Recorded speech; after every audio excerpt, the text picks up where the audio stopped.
যারা এক ধরনের নিশ্চিত হয়ে গিয়েছিল, যারা মন্ত্রিসভা ঠিক করছিল বিজয়ী হবে বলে ধরে নিয়ে, তারা হয়তো পরাজিত হতে চলছে এবং বাংলাদেশের সংস্কার, সুশাসন এবং সার্বভৌমত্বের প্রতিষ্ঠার লক্ষ্যে এবং ন্যায় ও ইনসাফের যেই ঐক্যবদ্ধ বাংলাদেশ এবার বিজয়ী হতে চলছে। প্রিয় দেশবাসী, 18 বছর পর আজকে খুবই আনন্দঘন পরিবেশে এবং খুবই সুন্দর পরিবেশে একটি নির্বাচন অনুষ্ঠিত হলো। বাংলাদেশের জনগণ উল্লাসের সাথে তাদের ভোটাধিকার প্রয়োগ করেছেন।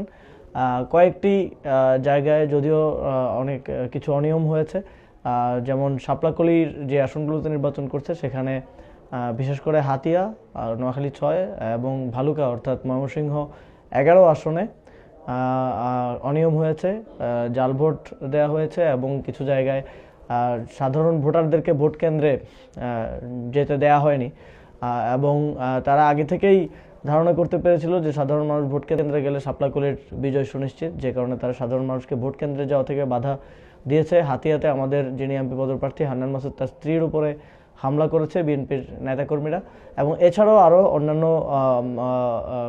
এই 30টি, আমাদের 30টি আসনের বাইরেও অনেকগুলো আসনে এ ধরনের কিছু ঘটনা ঘটেছে। তবে বাংলাদেশের পার্সপেক্টিভে এবার নির্বাচন যদি ওভারঅল আমরা বলতে চাই, তাহলে আমরা মনে করি এখন পর্যন্ত সুষ্ঠুভাবে হয়েছে। যেই জায়গাগুলোতে এখন পর্যন্ত অনিয়ম হয়েছে সেই জায়গাগুলোতে নির্বাচনের বিষয়ে নির্বাচন কমিশন এবং সংশ্লিষ্ট যারা রিটার্নিং কর্মকর্তা এবং যারা দায়িত্বে আছেন তারা সেই বিষয়গুলোকে ভালো করে দেখবেন এবং তদন্তপূর্বক এ বিষয়ে আমাদেরকে জানাবেন বলে আমরা প্রত্যাশা রাখি।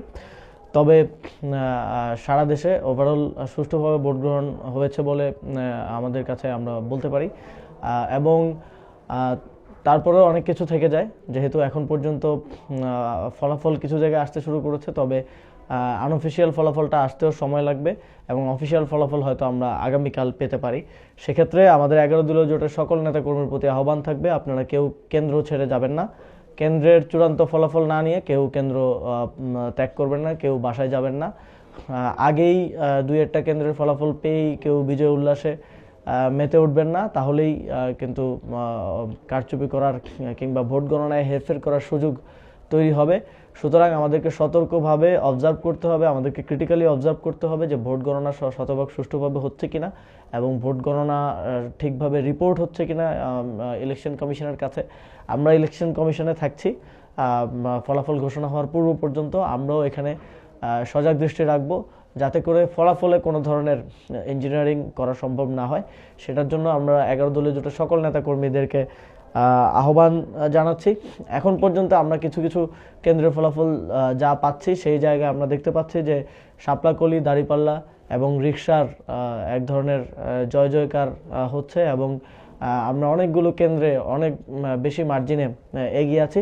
তবে যেই আসনগুলোতে বিভিন্ন কেন্দ্র দখল হয়েছে, ভোট কারচুপি হয়েছে, সেই আসনগুলোতে আমরা দেখতে পাচ্ছি যে সাধারণ কেন্দ্রগুলোতে আমাদের প্রার্থীরা এগিয়ে থাকলেও কিছু কিছু কেন্দ্রে খুব অস্বাভাবিকভাবে ধানের শীষ এগিয়ে আছে, কারণ তারা সেই কেন্দ্রগুলো দখল করেছে এবং সিল মেরেছে বলে আমরা ধারণা করছি। এই কেন্দ্রগুলোর বিষয়ে এবং এই আসনগুলোর বিষয়ে নির্বাচন কমিশনকে অবশ্যই মানুষের ভোটাধিকারের পক্ষে সিদ্ধান্ত গ্রহণ করতে হবে এবং আমরা বিশ্বাস করি যে 11 দলীয় জোট সরকার গঠন করবে।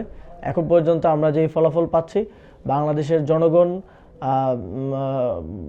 একচ্ছত্রভাবে 11 দলীয় জোটের মার্কায় ভোট দিয়েছে। 11 দলীয় জোটের যেই সুশাসন, সংস্কার এবং সার্বভৌমত্ব প্রতিষ্ঠার যেই লড়াই, সেই লড়াইয়ের প্রতি তারা ম্যান্ডেট দিয়েছে এবং আমরা ইসি এবং সরকারকে ধন্যবাদ জানাতে চাই। ছোটোখাটো কিছু অনিয়ম এবং তাদের কন্ট্রোলের বাইরে কিছু বিষয় ঘটলেও ওভারঅল তারা খুবই সুন্দর একটি নির্বাচন আমাদেরকে উপহার দিতে পেরেছে। দেশবাসী ভোট দেওয়ার সুযোগ পেয়েছে কিছু কিছু জায়গা ছাড়া এবং আমরা তাদের প্রতি প্রত্যাশা রাখবো যে বাকি যে প্রক্রিয়াগুলো আছে, ভোট গণনা থেকে শুরু করে ঘোষণা, সেটাও যেন সম্পূর্ণ সুষ্ঠু রূপে সম্পাদন করেন এবং এর মাধ্যমে বাংলাদেশের একটি সুন্দর গণতান্ত্রিক রূপান্তর আমরা প্রত্যাশা করছি। এবারের নির্বাচন 2008-এর নির্বাচনের মতো হবে না, এবারের নির্বাচন 1991 সালের নির্বাচনের মতো হচ্ছে। যারা এক ধরনের নিশ্চিত হয়ে গিয়েছিল, যারা মন্ত্রিসভা ঠিক করছিল